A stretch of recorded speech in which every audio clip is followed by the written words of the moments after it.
ये कहानी है एक ऐसी औरत की जिसका पति जंग में घायल हो जाता है और इसके बाद वो अपनी पत्नी की शारीरिक इच्छाएं पूरी नहीं कर पाता, इसलिए वो औरत अपने नौकर से अपना फिजिकल डिजायर पूरा करती है।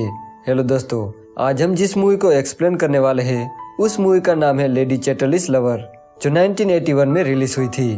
मूवी स्टार्ट होती है और हम घोड़ों की रेस को देखते हैं जिसमें क्लिफर्ड नाम का आदमी वो रेस जीत जाता है। लेकिन तभी हमें पता चलता है कि क्लिफर्ड इससे पहले भी कई बार ये रेस जीत चुका था। फिर क्लिफर्ड ये खुशखबरी अपनी वाइफ कॉनी को देता है और कहता है कि आज रात इस खुशी में पार्टी होगी। फिर पार्टी में क्लिफर्ड को पता चलता है कि जर्मनी और इंग्लैंड के बीच जंग छिड़ चुकी है। अब ये सुनने के बाद क्लिफर्ड को भी जंग में लड़ने जाना पड़ता है, पर उस जंग में उसकी किस्मत साथ नहीं देती और वो लड़ाई के दौरान घायल हो जाता है, जिस वजह से उसका आधा शरीर अपंग हो जाता है। इसलिए वो हमेशा व्हील चेयर पर रहता है और कॉनी उसका ख्याल रखती है। पर क्लिफर्ड से अब बेड पर कुछ नहीं हो पाता था, इसलिए कॉनी की शारीरिक इच्छाएं पूरी नहीं हो पाती थी। एक दिन क्लिफर्ड कॉनी से कहता है कि मेरे लिए तुम अपनी लाइफ खराब मत करो, मैं तुम्हारी जरूरतें चाहकर भी पूरी नहीं कर सकता, इसलिए अगर तुम्हें कोई आदमी पसंद आता है तो तुम उसे प्यार कर सकती हो और मुझे इसमें कोई एतराज नहीं होगा। साथ ही वो ये भी कहता है कि अगर तुम्हारा कोई बच्चा होगा तो उसको मैं अपना वारिस बनाऊंगा। ये सुनकर कॉनी उसे कहती है कि तुम कभी भी ये मत सोचना कि मैं तुमसे प्यार नहीं करती, मैं हमेशा तुमसे प्यार करती रहूंगी और तुम्हारे साथ रहूंगी। फिर थोड़ी देर बाद वहाँ एक नौकर आता है जिसका नाम ओलिवर होता है। क्लिफर्ड ओलिवर से कहता है कि मुझे घर तक छोड़ दो, तो ओलिवर क्लिफर्ड को घर तक छोड़ने जाता है, जहाँ ओलिवर को कॉनी बहुत पसंद आ जाती है। जब ओलिवर जाने लगता है तब वो मुड़ मुड़ के कॉनी को देखने लगता है। फिर एक दिन क्लिफर्ड की तबीयत खराब हो जाती है, इसलिए वो तुरंत डॉक्टर को बुलाते हैं, पर डॉक्टर के बदले एक नर्स आती है जिसका नाम मिस बोल्टन था। जब वो क्लिफर्ड का इलाज कर रही थी तब क्लिफर्ड कॉनी से कहता है कि मैं चाहता हूँ कि तुम ओलिवर से मिलकर पता करो कि अंडे अच्छे हैं या नहीं। तो कॉनी ना चाहते हुए भी वहाँ जाती है, जहाँ पहुँचकर वो देखती है कि ओलिवर अपने कपड़े उतार कर अपने बॉडी को साफ करा होता है। ओलिवर की ऐसी हालत देखकर कॉनी को कुछ कुछ होने लगता है। वो बस उसकी बॉडी को देखती रह जाती है और उसे बिना मिले ही वहाँ से चली जाती है। जब वो घर आती है तो क्लिफर्ड के पूछने पर वो बताती है कि ओलिवर उसे मिला ही नहीं। अब वो नर्स भी क्लिफर्ड का ट्रीटमेंट करने के लिए यहाँ रुक जाती है। रात को जब वो अपने कमरे में सोने जाती है तब उसे बार बार ओलिवर का ही ख्याल आता है। वो चाहकर भी उसे भुला नहीं पा रही थी और वो उसके ख्यालों में खो जाती है और अपनी बॉडी को टच करने लगती है। अगले दिन क्लिफर्ड उसे फिर से अंडे देखने भेजता है, लेकिन जब कॉनी ओलिवर के पास जाती है तो ओलिवर उसे ठीक से बात नहीं करता। वो समझ गया था कि कॉनी उससे क्या चाहती है, इसलिए वो नहीं चाहता था कि उनके बीच कोई अफेयर हो, क्योंकि वो उनका एक आम नौकर था। इस वजह से कॉनी वहाँ से चली जाती है। लेकिन अगली बार जब वो ओलिवर से मिलती है तो ओलिवर उसे अपने कॉटेज की चाबी दे देता है।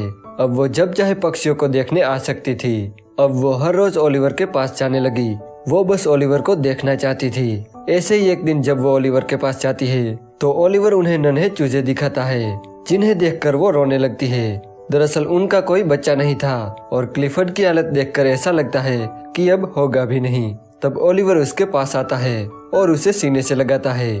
यहाँ वो दोनों काफी करीब आ जाते हैं और दोनों प्यार करते हैं। लेकिन इसके बाद कॉनी को काफी गिल्टी फील होता है और वो वहाँ से भागने लगती है। उसे आता देख मिस बोल्टन भी देख लेती है। इसके बाद वो कई दिनों तक ओलिवर से नहीं मिलती।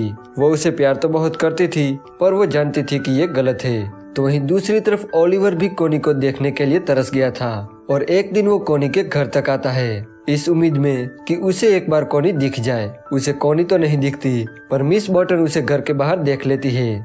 एक दिन जब कॉनी घर के बाहर बैठी थी तब ओलिवर उसके पास आता है। वो उसे कहता है कि क्या हमने कुछ गलत किया है। इस पर कॉनी उसे कहती है कि नहीं। फिर वो उसे जंगल में ले जाता है, जहाँ दूसरी बार वो दोनों प्यार करते हैं। एक दिन ओलिवर क्लिफर्ड के घर आता है, जहाँ कॉनी उसे कहती है कि तुम यहाँ क्या कर रहे हो। तभी वहाँ क्लिफर्ड आता है। वो ओलिवर से पूछता है कि क्या हुआ, तो ओलिवर कहता है कि मैंने 2 शिकारियों को पकड़ा है जो अवैध शिकार कर रहे थे। पर यहाँ क्लिफर्ड को कॉनी और ओलिवर पर शक हो जाता है। क्लिफर्ड ओलिवर से कहता है कि उन शिकारियों पर मुकदमा चलाओ, लेकिन इस पर कॉनी कहती है कि उन्हें छोड़ दो। क्लिफर्ड कहता है कि मैं एक शर्त पर उन्हें छोड़ सकता हूँ, अगर ओलिवर उन दोनों को पीटे तो, वरना ओलिवर को अपने नौकरी से हाथ धोना पड़ेगा। तो ओलिवर ना चाहते हुए भी उन दोनों को पीटता है। एक दिन जब कॉनी ओलिवर से मिलने जाती है तो वो ओलिवर को बताती है कि मुझे एक बच्चा चाहिए ओलिवर कहता है कि क्लिफर्ड का क्या होगा, तो कॉनी उसे कहती है कि मैंने उसे बात की है, वो एक बच्चा और वारिस चाहता है। तब ओलिवर पूछता है कि क्या वो हमारे बारे में जानता है। इस पर कॉनी कहती है कि नहीं। वो कहती है कि मैं जानती हूँ जब हमारे बारे में उसे पता चलेगा तो वो क्या करेगा, पर मैं तुम्हारे बिना नहीं रह सकती। तो ओलिवर बच्चे के लिए मान जाता है। वो कॉनी से कहता है कि मैं चाहता हूँ कि तुम मेरे साथ एक रात मेरी कॉटेज में बिताओ। जब कॉनी घर जाती है तो मिस बोल्टन को कॉनी के सर पे एक घास का तिनका दिखाई देता है और वो समझ जाती है कि कॉनी और ओलिवर का अफेयर चल रहा है। पर इसके बावजूद भी कॉनी ओलिवर से मिलना जारी रखती है। वो ओलिवर से कहती है कि मैं एक रात तुम्हारे कॉटेज में जरूर बिताऊंगी।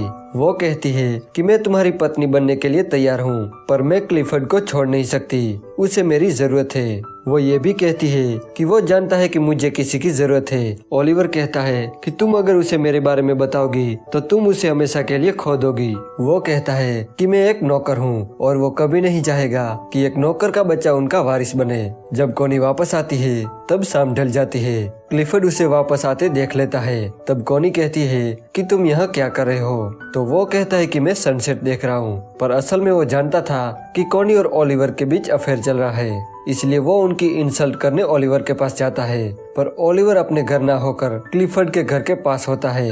वो कॉनी से कहता है कि आज रात तुम मेरे साथ बिताओगी। तो वहीं दूसरी तरफ क्लिफर्ड जानबूझकर अपना ट्रिपल सीटर कीचड़ में फंसा देता है और फिर कॉनी को आवाज लगाता है। वो कॉनी से कहता है कि तुम धक्का लगाओ। इस तरह से वो कॉनी पर कीचड़ उछलता है और इसके बाद वो ओलिवर को आवाज लगाता है और उसके साथ भी सेम वैसा ही करता है। इस रात क्लिफर्ड के सो जाने के बाद कॉनी ओलिवर के पास जाती है और वो दोनों एक रूम में जाते हैं जहाँ वो दोनों प्यार करते हैं। यहाँ क्लिफर्ड की रात को नींद उड़ जाती है और उसे लगता है कि कॉनी घर पर नहीं है, इसलिए वो किसी तरह से कॉनी के कमरे तक पहुंचता है, जहां वो देखता है कि कॉनी अपने कमरे में नहीं थी। जब सुबह होती है तब क्लिफर्ड कॉनी को घर आते देख लेता है। तब कॉनी उसे कहती है कि तुमने ही कहा था कि तुम कोई आदमी पसंद करो। क्लिफर्ड कहता है कि हाँ, पर मैंने ये नहीं कहा था कि तुम एक नौकर ओलिवर से रिश्ता बनाओ। सोचो अगर तुम प्रेग्नेंट हो गई तो। अब इसके बाद क्लिफर्ड कॉनी को वेनिस भेज देता है और ओलिवर को काम से निकाल देता है। जब वेनिस में कॉनी अपनी सिस्टर के साथ होती है तब उसे पता चलता है कि वो प्रेग्नेंट है, तो वो फिर से क्लिफर्ड के पास आ जाती है, जहाँ उसे पता चलता है